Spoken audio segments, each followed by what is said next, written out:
Have you ever noticed how easy it is to say you want to obey God until He asks for the very thing you don't want to give up?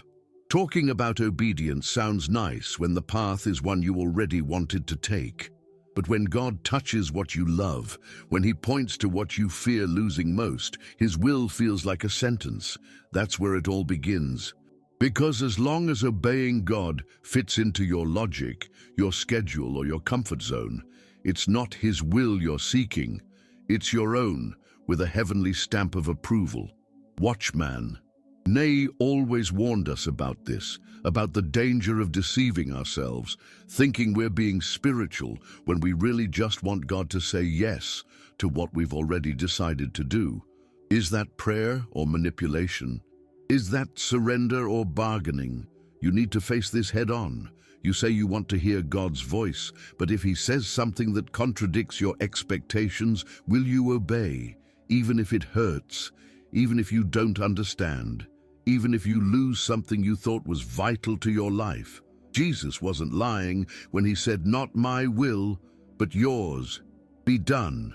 Luke 22:42. But don't say that phrase lightly. It wasn't. He sweated drops of blood. He struggled. He fought a battle within himself that no one saw. He knew what obeying the Father would cost, and yet He obeyed. That wasn't a passive surrender. It was a conscious, intense, violent choice against His own will. That's what true obedience looks like. It's not a beautiful feeling. It's a burning renunciation. Are you prepared for that? Many people say, "God, speak to me." But deep down, what they want is to hear confirmation of what they've already decided in their hearts. That's when God's silence appears. And you interpret that silence as absence, but in reality, He's examining you. God is silent when He realizes you're not ready to hear what He really has to say. Because He won't waste His will on someone who isn't willing to obey. He's not in a hurry, but He also doesn't pity your hesitation. You think you're waiting for God, but in reality, He's the one waiting for you to empty that ego, to stop asking for signs and start asking for courage. Because obeying doesn't require explanations, it requires faith. And true faith only appears when there are no guarantees. That's what Abraham experienced when he heard, "Go from your country, your people, and your father's household to the land I will show you." Genesis 12:1. There was no map. There was no security. There was only a voice and a heart willing to follow. But you want security, don't you?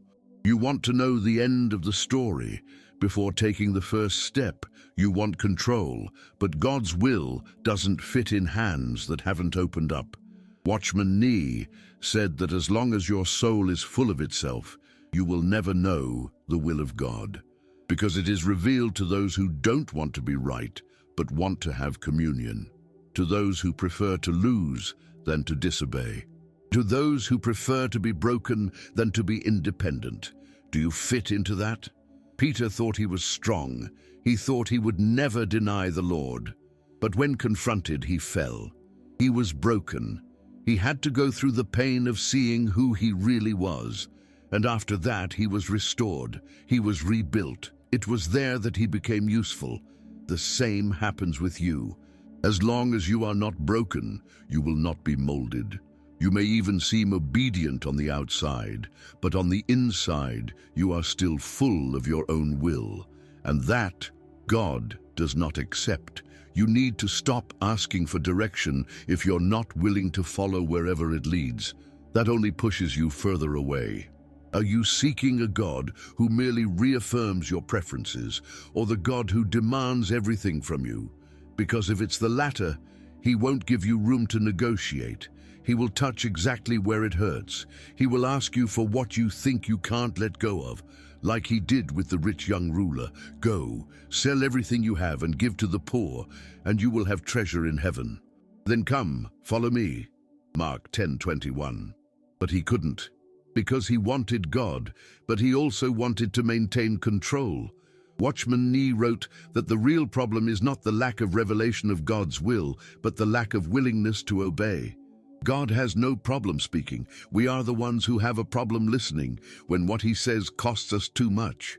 You want his voice, but you refuse to live as a servant, because that implies giving up your logic, your calculations, your way of doing things. And as long as that is not abandoned, you will continue walking in circles, thinking you are waiting for God when in reality you are running away from him. You may even be able to convince everyone that you are walking with God. You can memorize verses, serve in church, smile in photos, but if deep down you still choose to obey only when it's convenient, you are still in control. And what is in control is not a servant, it's a master. And God doesn't share the throne with anyone, not even you. The peace you seek so much will only come when you stop fighting against the will of God. And that peace is not a feeling. It's the end of a war. It's when you stop arguing with him and surrender even without understanding, even with fear, even with tears, but knowing that his will is better, even if it hurts. Do you think you will experience something profound with God without renunciation? That you will experience heaven without dying to yourself? You won't. There is no life in the spirit without the death of the flesh. Watchman Nee made that clear in everything he wrote. The will of God does not fit into your conditions. It demands everything, but it also offers everything. Surrender is painful, but the reward is peace, is freedom, is his real presence. You say you trust God, but letting go of the rope is another story. Are you still holding on? Are you still trying to control the time, the paths, the results? As long as that lasts, you will continue to be tired, because only those who let go rest. Only those who truly surrender rest. Not a little, not just what is easy, but everything. The normal Christian life, as Watchman Nee taught, is not a life of comfort. It's a life of the cross. Not a religious or symbolic cross, but the cross of the crucified ego, of not my will be done. And that has to happen every day, because your heart will want to return to control every day. Obedience needs to be renewed. It needs to be a conscious choice, even without guarantees, even in silence, even in pain. Are you willing to obey even when you don't feel anything? Even when everything seems confusing? Even when it seems like God is far away? Because real faith doesn't need signs, it needs surrender. And that surrender is what opens the way for God to reveal his will, not as a suggestion, but as a path you follow, because you trust him more than you trust yourself. Write in the comments, I trust in God, if you believe that he is in control of all things. Because trusting God more than you trust yourself is not something you decide once and for all. It doesn't work that way. It's not a stable feeling, nor an emotional moment that lasts all week. It's a decision that needs to be renewed in the midst of the struggle, in the midst of fear, in the midst of the desire to give up. Because the will of God will sometimes look like silence, other times like loss. And when everything in you is screaming for answers, all he will give you is an invitation. Keep trusting. That's where many back down, because they think God is only in what makes sense. But the truth is that God is in the middle of the no, in the middle of the emptiness, in the middle of the waiting. The problem is that you were taught to seek God to be protected from pain and not to be sustained in the midst of it. But God never promised that you wouldn't have struggles. He promised to be with you in each one. And it is at the moment when you say yes to his will, even when everything inside you wants to run away, that you begin to experience another level of spiritual life. Watchman Nee called this life in the spirit. And this life is not conquered by discipline, by willpower, or by religious performance. It is born when you stop resisting, when you surrender without reservation. And that's when the life of Christ begins to manifest in you. But if you continue trying to manipulate circumstances so that the will of God fits into your comfort zone, you will never know that life. You will continue repeating prayers, looking for answers, complaining about the silence, and wondering why everything seems so shallow. And the answer is simple. Because you haven't died to yourself yet. You still want to walk with God, but your way. And your way is not compatible with the kingdom. You can't follow the cross and carry the baggage of the ego with you. You will have to let go. And letting go hurts. You will feel naked, vulnerable, unprotected. It will seem like you are losing everything. But it is in that emptying that the presence of God fills you. That's how it was with Jesus in Gethsemane. He was crushed by anguish, but he chose to obey, not because he was insensitive to pain, but because he knew the Father. He knew that behind the cross there was an eternal purpose, and that's what you need to understand. Obeying God's will is not about avoiding pain. It's about going through it with meaning. It's going through the fire, knowing that you will not be consumed, because he is with you in the fire. Are you running away from pain? Are you trying to live a faith that never costs you anything? Then you still haven't understood the gospel. The gospel is not about a God who fulfills all your dreams. It's about a God who destroys your idols so that you can live free. And your idols are not just bad things. Sometimes they are plans, relationships, even ministries. Everything that occupies the place that should only be his, God will ask back. And you will have to decide, will you obey or will you negotiate? Watchman Nee said that the greatest spiritual struggle is not against the devil, it's against self-will. And that is a solitary struggle. No one can fight it for you. You can have advice, support, prayers, but in the end, the decision to obey is only yours, and no one will completely understand what is at stake inside you. No one saw Jesus sweating blood that morning. The disciples were sleeping. The battle was his, only his, and it will be the same with you. There will come a time when no one will understand what you are feeling, and they don't need to, because the one who called you knows what he is doing, and he will sustain you. But you need to accept that obeying will cost. It will cost the image you want to maintain. It will cost the promises you made to yourself. It will cost your sense of control. It will cost the applause of those you are trying to impress, because following the will of God will lead you to paths where others cannot accompany you. It will seem like madness to those who live on appearances, but for those who know the cross, it is the only path that makes sense. You will be tested, and not with theological questions. You will be tested when no one is watching, when you are tempted to follow the easiest path, when everything seems too slow, when obeying means giving up what you want most. And at that moment, God will not force you to do anything. He will wait, because love is not imposed, and obedience only has value when it is born of trust. So you need to decide, will you obey even without answers? Will you continue walking when everything seems wrong?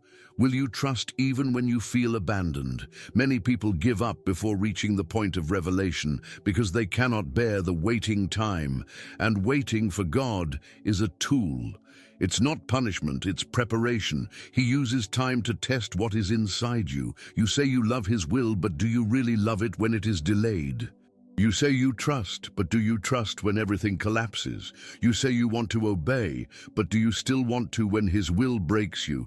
Peter had to be broken to be useful, and so will you. And that is not cruelty, it's grace. Because as long as you are too whole, God cannot use you. Only broken vessels spill, and only those who have been shattered know the power of being rebuilt by God.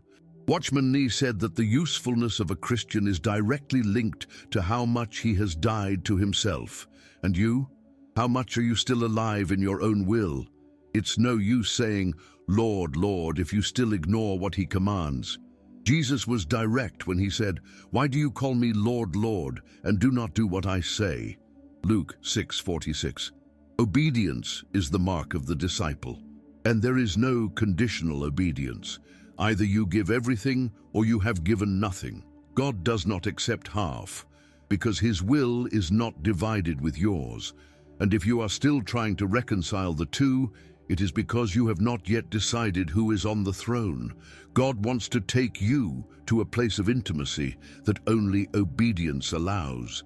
There is no other way.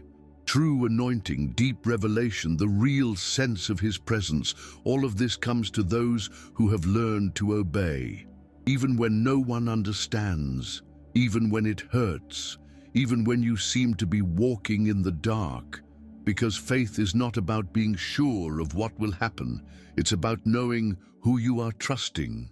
And if you still think that obeying is giving up good things, you have not understood the character of God. Everything He asks for, He has already seen ahead that it would not be good for you. Even if today it seems necessary, fair, or even spiritual, God does not withhold anything out of caprice. He only cuts what will kill you later. But for that, you need to trust His vision more than your own. You need to stop measuring your obedience by the immediate return. Because peace does not always come at the beginning. Sometimes it only appears after the cross. Do you want peace? Then accept death. Die to the need to be understood. Die to the need to be right. Die to the hurry to see results. Die to comparison. Die to the pride of appearing strong. Because the strength that God wants to manifest in you only comes after weakness. That's what Paul understood. When I am weak, then I am strong. 2 Corinthians 12:10. And are you still trying to be strong in your own way? Your prayer needs to change. Instead of asking for confirmation, ask for courage. Instead of asking for guarantees, ask for faith. Instead of asking for explanations, ask for surrender. Because the will of God is not to be analyzed, it is to be obeyed. And when you obey, even trembling, even crying, even without understanding, you open space for a movement of God that goes beyond what you can control. Are you ready for this? Ready to let go of your logic, your plan, your time? Ready to obey even when the cost seems too high? Ready to not have all the answers and still keep saying, "Here I am"? Because it's in that place that God reveals who He is, not in a crowded auditorium, not in an emotional prayer, but in the secret place, in the silence, in the place where no one sees, but God is watching every decision, every sacrifice, every step of faith. You might not see the fruits now. You might not feel anything. You might even think you obeyed for nothing. But God is watching, and He rewards, not with applause, but with presence, not with fame, but with peace, not with control, but with freedom. And that's worth more than anything the world can offer. So choose, not tomorrow, now, even with fear, even without wanting to, even without understanding. Choose to obey, choose to trust, choose to follow. Because God's will isn't going to adjust to your pace. You're the one who needs to surrender, and it's only when you finally let go of everything that He can do everything. Write in the comments, "Jesus, heal my heart," if you believe He can bring peace and restoration to your soul. Have you noticed that it's not the external difficulty that paralyzes you? It's the internal conflict. It's not the scenery around you that prevents your progress, but the noise inside you. That noise that tries to argue with God, that tries to negotiate, that tries to justify, that creates excuses disguised as spirituality. You say you're praying, that you're waiting for confirmation, that you're analyzing, but in reality, you're trying to postpone what you already know you need to do. Because obedience doesn't require more information, it requires surrender. And as long as you're looking for more arguments than presence, you'll remain paralyzed, stuck in the same place. Watchman Nee said that God isn't looking for brilliant people, but surrendered people, because it's not about ability, it's about availability. God's will doesn't need your genius, it needs your yes. Isaiah, it needs your surrender. It needs you to stop running, to stop hiding behind responsibilities, ministries, tasks, to stop protecting yourself from pain with religion, because religion without obedience is just another way to stay in control. You need to ask yourself, why is it so hard to let go? Why this attachment? What are you trying to preserve? Is it status? Is it pride? Is it the need to be recognized? Is it fear of emptiness? God knows exactly where your heart is anchored, and that's where He's going to touch, because He doesn't want a part. He wants everything, and everything includes what you protect, what you don't share with anyone, what you yourself don't like to face. He wants what's behind your performance, what's buried beneath your posture. He wants what you hide even from yourself. You say you have faith, but faith that isn't manifested in obedience isn't faith. It's theory. True faith appears when you walk even without solid ground, when you choose to obey even when you feel fear, when you act even in the absence of signs, when you don't feel God's presence but still choose Him. It's that kind of faith that moves God's heart. The faith that doesn't demand proof, that doesn't demand guarantees, that doesn't demand explanations. You know this, but you still wait for something to happen on the outside to then decide to obey. But God is waiting for you to decide first, because true obedience happens in the dark. It's born in secret, it's forged in silence, and God's silence isn't absence. It's an invitation, a test, a loving provocation that calls you to greater depth. Because whoever only moves when God speaks hasn't yet learned to live in the Spirit. Maturity begins when you move even when He's silent. The obedience that God expects from you is similar to Abraham's, who went up the mountain with his son, with wood and a knife, without understanding anything but believing that God was able to resurrect the impossible.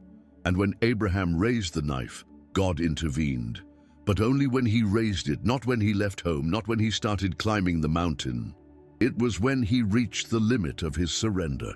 God tests to the end, because He knows that you only truly trust when you're willing to lose. Can you get to that point? Are you willing to go up the mountain with what you love, knowing that you might have to let go? Are you ready to go all the way, even without understanding why? Because partial obedience isn't obedience. And as long as you keep setting conditions, God's will continue to seem distant. The life of Christ only flows in those who have died to themselves. Watchman Nee spoke about this repeatedly, that the life of the Spirit is only manifested after the cross. But many want the anointing, they want the presence, they want the fruits without going through the death of self. They want Pentecost without Gethsemane. They want resurrection without the cross, but it doesn't work that way. God isn't going to skip steps to please you. He's going to dig to the deepest part of your pride. He's going to stir where you thought you were safe. He's going to provoke your soul until there's nothing left but obedience, and that hurts. It will hurt in places you didn't even know existed, because God isn't just changing your trajectory, He's changing you. It's not about doing the right thing, it's about being transformed. And transformation isn't comfortable. It requires confrontation. It requires truth. It requires brokenness, and often it requires solitude. Have you noticed how true obedience isolates you? How when you decide to follow God's will, a lot falls apart. Relationships change, people distance themselves, plans need to be cancelled, and at first it seems like loss. But over time, you begin to see that it was protection, that it was God taking you out of places that would prevent you from growing, that it was Him pruning what seemed beautiful, but would never bear true fruit. Pruning always seems unfair at first, but it's the sign that God hasn't given up on you. The Father only prunes those He wants to see bearing fruit, and you're being pruned now. You're feeling the cut, you're feeling the absence, you're feeling the pain, but that pain is necessary. It's preparing the ground for something new, something that isn't born from your will, but from His will. And only those who are willing to go through the emptiness can experience that fullness. You can keep running. You can keep trying to maintain appearances. You can keep saying that you're waiting for God's time while avoiding the confrontation. But the truth is that God's time has already arrived, and you're delaying your own journey with your excuses. You don't need more time. You need more courage. Courage to obey. Courage to say no to your flesh. Courage to say yes when everything in you wants to run away. Courage to stay where God told you to, even without seeing results. Courage to let go of what still holds you back. Courage to trust that God knows what He's doing, because He knows. Even when everything seems confusing, He knows. Even when you feel fear, He knows. Even when you feel alone, He's watching. And it's in that place that you need to remain, not because you understand, but because you trust.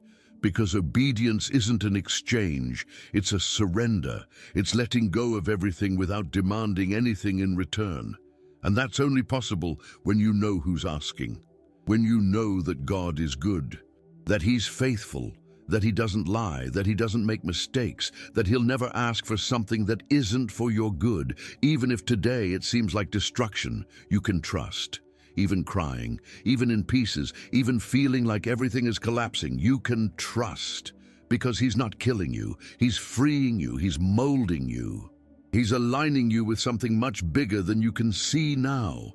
And one day, you'll look back and understand. You'll understand why you lost. You'll understand why you waited. You'll understand why you had to let go. You'll understand why you had to obey even without wanting to.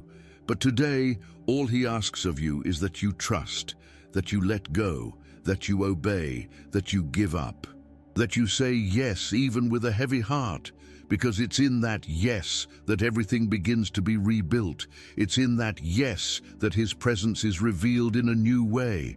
It's in that yes that the peace that surpasses all understanding invades your chaos. And you know this. Deep down, you already know what you need to do. You're just fighting against fear. But fear will continue to be there until you decide to obey, even with it present. Fear won't disappear before the decision. It only loses its power after the surrender. So go, even trembling, even with tears, even with doubts. Go. Because God is waiting, and He never fails. Write in the comments, God is worthy of praise if you believe He deserves all adoration, and He never fails. He waits, and when you think you're alone, He's there. He sees every hesitation. He sees the lump in your throat when you think about obeying. He sees your attempt to smile so you don't show that you're at war inside. He sees the days when you do everything on autopilot, trying to appear firm, while inside you, everything is falling apart. And even so, He stays. He doesn't reject you. He doesn't expose you. He doesn't force you, but He also doesn't give up, because God never gives up on those He's called. But you need to understand, you can't continue in the same place expecting different results. If His will calls you out of your comfort zone, staying still is the worst decision. That's where many begin to dry up inside. Because they know what they need to do, but they don't do it. They know what they need to leave, but they don't leave it. They know where God is pointing, but they resist. And the more they resist, the more arid, cynical, religious, but empty they become. Because the soul that resists God's will gradually loses its brilliance, its sensitivity, its joy. It gets used to the absence, thinking it's normal not to hear God's voice anymore, but it's not. You know what it's like.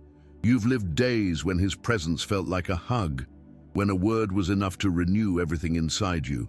You've had moments when praying wasn't an obligation, it was breathing. You've had phases when obeying wasn't a burden, it was a privilege. But little by little, you got lost. Not because He moved away, but because you were making small concessions. A thought that you decided to keep, a choice that seemed harmless, a just this once. And without realizing it, the fire went out. The altar was being taken over by ashes, and now you miss it, but you don't know how to go back. Watchman Nee said that when the heart no longer responds to the voice of the Spirit, it's because the conscience has been ignored for too long. And when that happens, the first step isn't to try to produce forced obedience. It's to return to the cross, return to the place of emptying, return to the point where everything in you said yes, even without knowing where it would lead. Because the cross isn't just the place of death, It's the starting point of all true life. And if you don't return to the cross, everything you do will be artificial. You need to return, but not to religiosity, not to performance. Return to real obedience, to simple submission, to dependence, to that place where you don't have all the answers, but you know you're safe. Where God doesn't need to explain everything because you've already decided to trust. Where you accept being molded, even if it hurts. Where you don't demand proof, but surrender yourself completely. And don't expect everyone to understand, because obeying God for real will always seem crazy to those who live trying to please both sides, heaven and the ego. They'll call you radical. They'll say you're exaggerating. They'll try to convince you that you can follow Jesus without so much renunciation, but you know you can't. You've already tasted the bitter taste of trying to keep both feet in different places. You've seen what it led to. You've felt the emptiness of walking with an appearance of faith, but a divided heart. It's no longer possible. Either you die to yourself or you die inside. And don't think that obeying will solve everything at once. Sometimes obedience leads you to more struggles. It leads you to dark places. It leads you to deserts. But even in the desert, God is there. Even in silence, He moves. Even in scarcity, He sustains. Even when no one sees, He's sculpting you. Because what He wants to do in you is deeper than anything you imagined. It's not about blessings, it's about transformation. It's not about achievements, it's about nature. He wants to put heaven inside you, and for that, He needs to uproot everything that still belongs to the earth. Are you willing? Because that's the point that separates those who live in a common way and those who live in the Spirit. Watchman Nee spoke about this clearly. There are many Christians who live for years trapped in the same place because they never truly surrendered. They never said yes with everything. They always held back a part. They always kept an escape route. They always reserved an area of life where God couldn't touch. And the result is a lukewarm, stagnant life, full of activity and empty of presence. But it doesn't have to be like that. You can live what many have never lived. You can know God in a way that few know. You can experience peace that doesn't depend on circumstances. You can walk in freedom, even when everything around you is in crisis. You can be full of hope, even without seeing any results. But that will only happen when you stop setting conditions, when you stop measuring your surrender, when you say, God, I don't understand everything, but I trust. I don't see anything, but I know that you are with me. I'm afraid, but I choose to obey you. This type of obedience is rare and precious and powerful because it moves heaven and transforms the earth, not with noise, not with visibility, but with consistency, with deep roots, with a fruit that remains. Because obedience doesn't give a stage, but it gives life. It doesn't give fame, but it gives eternity. And that's what you were called to walk with God not as a servant interested in the rewards, but as a son surrendered to the Father. Can you feel the Spirit calling you to this place? He's not pressuring you. He's inviting you. He's whispering, come deeper, come without reservations, come without defenses. I want to show you something that will change everything, but you need to let go. You need to trust. You need to obey.